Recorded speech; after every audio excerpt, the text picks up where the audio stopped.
Bat and the End of Everything. Chapter 18. Photo Shoot.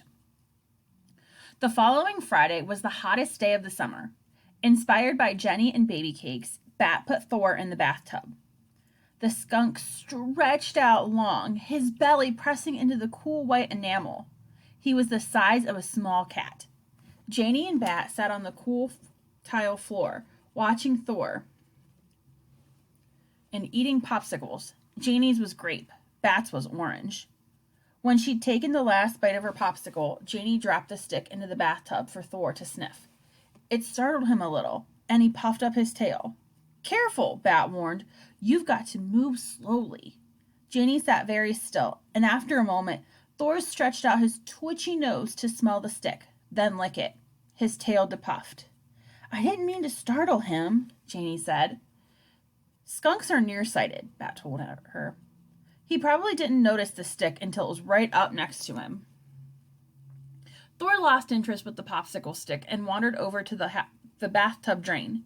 He poked at it with his nose for a minute, then plopped down and rolled over onto his back.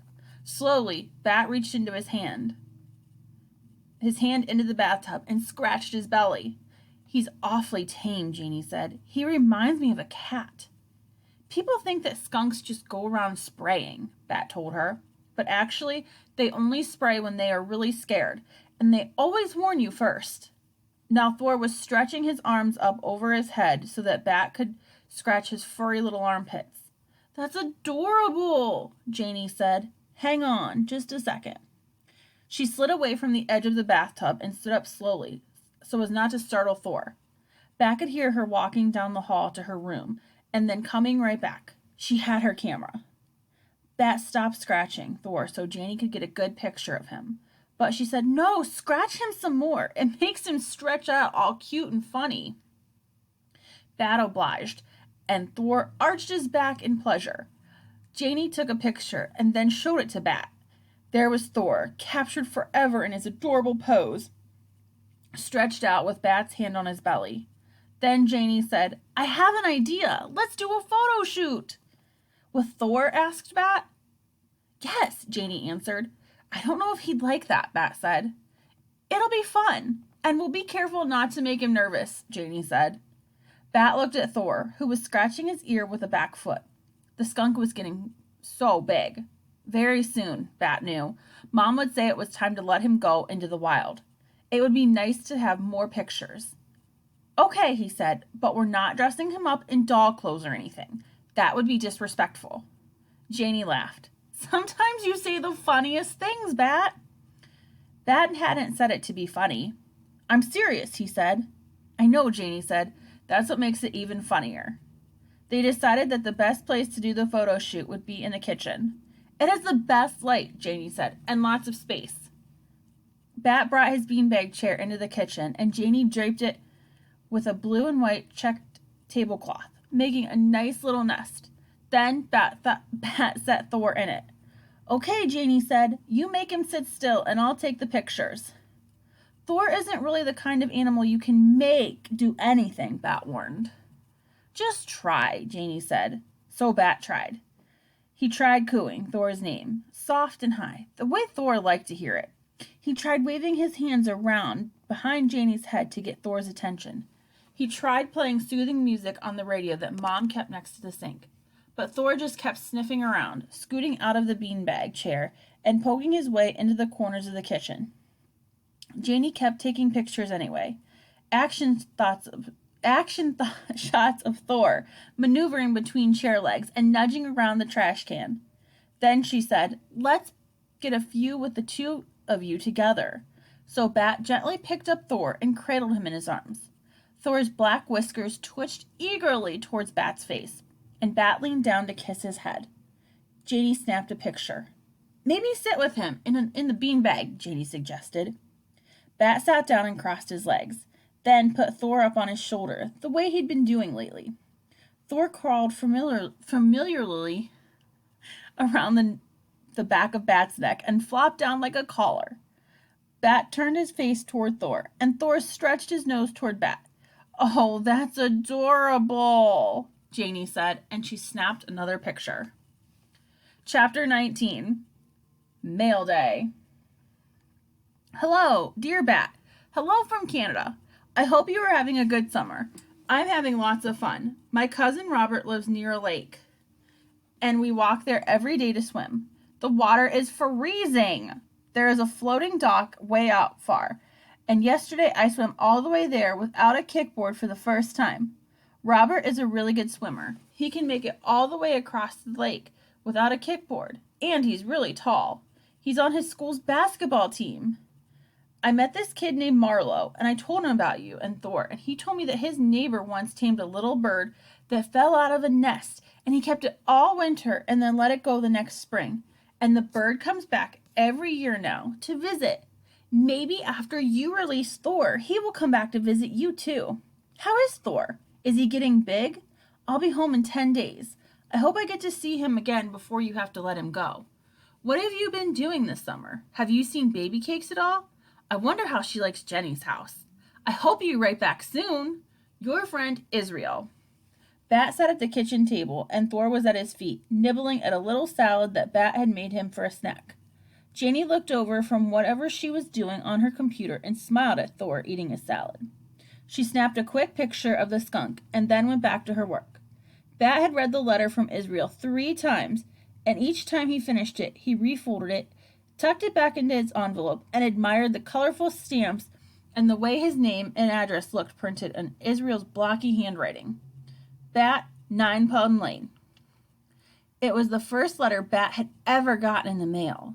He'd gotten birthday cards from his family, and last summer, before school started, Mr. Grayson had sent a welcome letter to all the kids who would be in his class. But this was different. This was a letter from a friend. Bat was happy that Israel had sent him a letter all the way from Canada. But he noticed that Israel didn't say anything about missing home. And he talked a lot about his cousin Robert. Maybe Israel was having such a good time that he would never want to come home. Maybe he was having such a good time that Robert would be his best friend now instead of Bat.